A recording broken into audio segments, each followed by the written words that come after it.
நீ பயப்படாதே, நான் உன்னுடனே இருக்கிறேன். திகையாதே, நான் உன் தேவன். நான் உன்னை பலப்படுத்தி உனக்கு சகாயம் பண்ணுவேன். என் நீதியின் வலதுகரத்தினால் உன்னை தாங்குவேன். ஏசாயா 41ஆம் அதிகாரம் 10ஆம் வசனம். வாழ்க்கை பயணத்தில் நாம் அனைவரும் ஒரு கட்டத்தில் பயத்தையும் திகிலையும் அனுபவிப்பதுண்டு. எதிர்காலம் பற்றிய கவலை, சவாலான சூழ்நிலைகள், தனிமை, இவையெல்லாம் நம்மை நிலைகுலைய செய்யலாம்.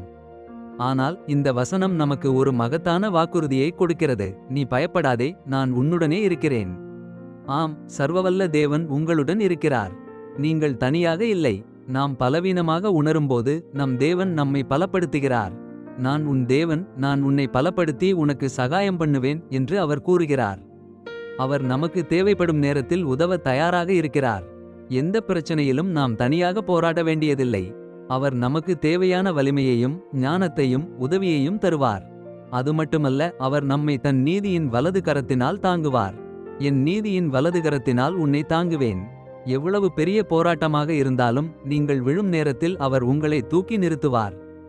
அவருடைய மாறாத அன்பு உங்களை தாங்கி பிடிக்கும். இந்த வாக்குறுதியில் உறுதியாயிருங்கள்.